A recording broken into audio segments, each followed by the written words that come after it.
Et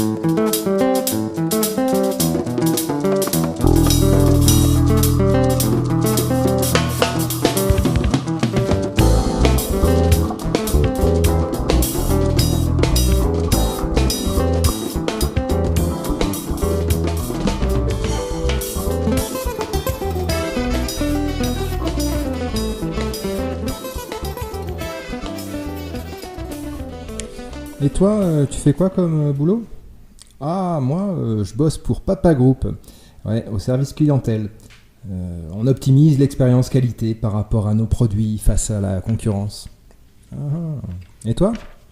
Moi, je suis enquêtrice de panel chez Pose-moi la sonde.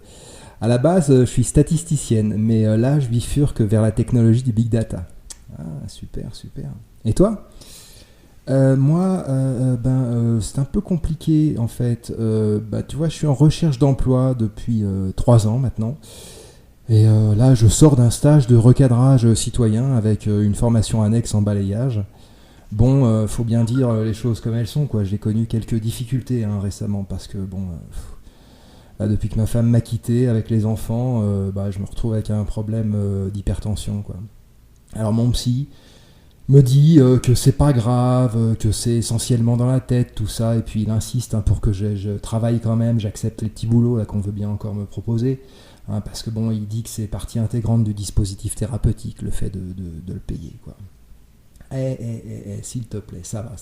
Qu'est-ce que pourquoi tu nous racontes tout ça d'abord, hein? Tu cherches à nous faire chialer ou quoi là? Ah, et puis éloigne-toi un tout petit peu de nous, s'il te plaît, un tout petit peu, car tu vas finir par nous porter la schkoumoun. Ah oui, parce que nous on est bien. Votre Oscar Galapagos, comme la plupart d'entre vous d'ailleurs, et mis à part l'activité clandestine qu'il conduit sous un nom de plume, est un honnête salarié sans histoire. Eh oui, le salariat. Ah, qu'il est bon d'avoir une compétence durement acquise et d'être reconnu pour la valeur de son travail. On a quand même vachement de la chance.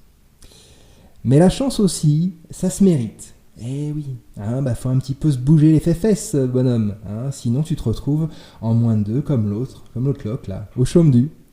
Faut se former, vieux, faut bouger, faut évoluer, faut anticiper les mutations et avoir toujours un coup d'avance. C'est vrai que c'est pas mal ça, cette idée-là, que ça marche un peu, ça marche surtout quand tu sors tout frais et moulu là, de la fabrique à clones, je veux dire de l'école. Mais dès que tu commences à attraper la quarantaine, tu deviens vite moins flexible et t'as en général beaucoup plus à perdre. Et t'es moins réactif aux formations, aux évolutions du monde du travail. Surtout quand derrière, t'as les petits jeunes qui poussent.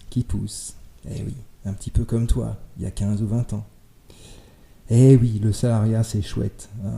Surtout si t'arrives à supporter cette épée de Damoclès, si t'arrives à vivre avec cette angoisse, tantôt sourde, tantôt lointaine, sans qu'elle t'occasionne de maladie avant l'âge de la retraite. La retraite, la retraite. Parlons-en un tout petit peu de la retraite. De l'âge de ton départ, sans cesse repoussé, alors que ta santé se dégrade à cause du vieillissement et d'un mode de vie peu gratifiant. Du pactole pour lequel t'auras cotisé et qui sera réduit à peau de balle quand tes mains toutes tremblantes n'auront plus la force ni l'habileté pour saisir les fruits de ton travail. Mais au moins on peut se réconforter un peu, du moins pour les plus chanceux d'entre nous, à l'idée que notre travail est apprécié et jugé à sa juste valeur.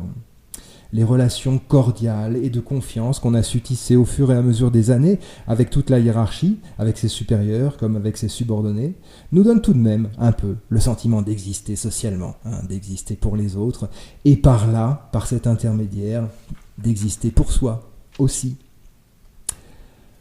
Mais la candeur et la naïveté du salarié de base est tout à fait charmante.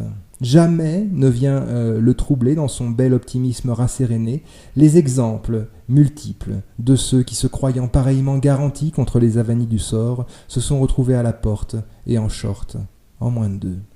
Explications bidon, plan social, charrette, responsables introuvables, piquet de grève, indifférence ou commisération.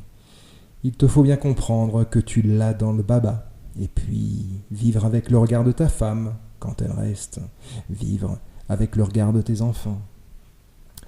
Et c'est à ce moment-là que tu te mets à sérieusement penser à t'acheter un autre genre de cravate.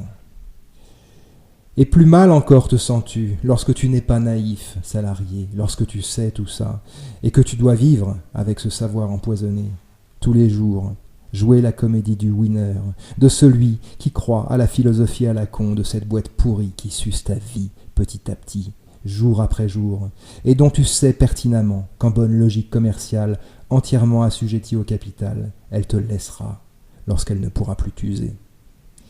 Oui, salarié, je t'entends, tu as envie de crier, tu voudrais que parte ce souffle libérateur et cathartique qui est bloqué au fond de ta gorge. Tu te retournes vers ta jeunesse et tu te demandes quand, à quel moment tu as commis l'erreur fatale, à quel moment tu as déconné, à quel moment tu as pris le mauvais tournant, et que diable il faudrait faire aujourd'hui pour corriger une trajectoire qui, tu le vois de plus en plus distinctement, ne t'amènera nulle part. Et l'on te console en te disant que la vie est dure, certes, mais que tu as au moins de la chance de vivre. Bon, le boulot c'est une chose, mais tu vis dans un pays libre et dans une société d'abondance. Ouais, tu sais au fond de toi que c'est de l'enfumage, mais tu y crois presque, tellement tu n'y vois plus très clair. Et il y aurait peut-être quelque chose qui te relierait au passé, quelque chose de plus grand que toi, de transcendant en quelque sorte. Oui, au niveau politique, au niveau social, au niveau collectif, à te voir en quelque sorte l'héritier de cette démocratie grecque, puisque nous vivons nous-mêmes en démocratie et que nous sommes un petit peu les héritiers de ces Grecs, dont on vante tant le modèle. Mais oui, toi, citoyen salarié, comme descendant du citoyen libre athénien, héritier d'une longue histoire.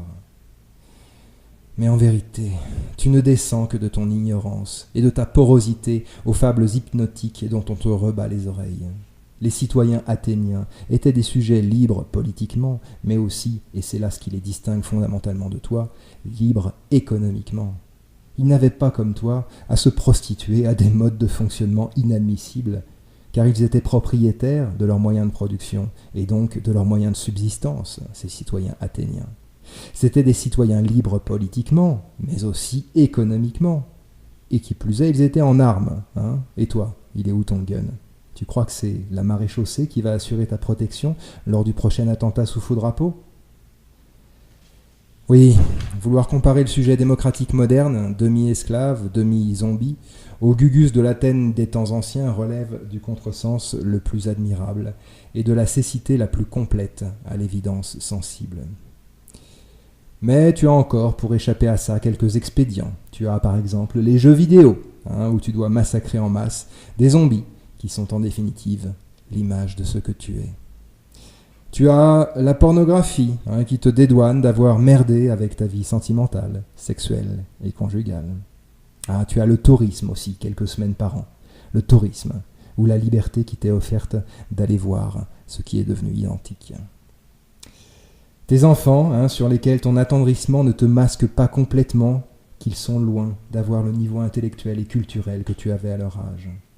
Et tu as beau leur répéter que la culture c'est de la miel, mais franchement, ça ou pisser dans un violon, c'est à peu près pareil.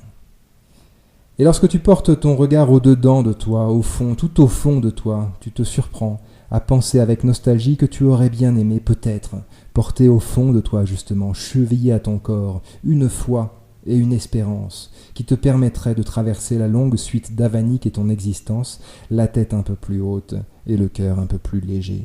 Oui, tu te prends parfois comme ça, à certaines heures, à avoir la nostalgie d'une religion. Avant bien sûr de te souvenir de tout ce qu'on t'a appris, qu'une religion est du côté de l'oppression et non de l'émancipation, et ainsi tu n'y penses plus. De guerre lasse, et pour planter le dernier clou à ton cercueil spirituel, tu te dis que tu n'es pas le plus malheureux, que d'autres n'ont pas eu la chance que tu as eue, mais sans bien pouvoir saisir au juste en quoi pourrait consister cette fameuse chance que tu as eue.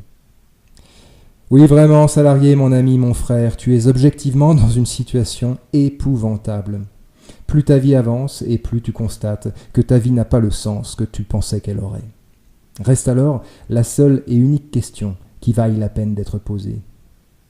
Est-il possible de vivre autrement ?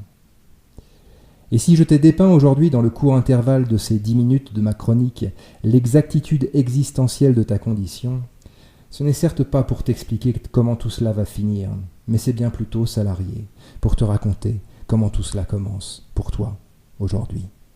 Car la suite, c'est à toi de l'inventer.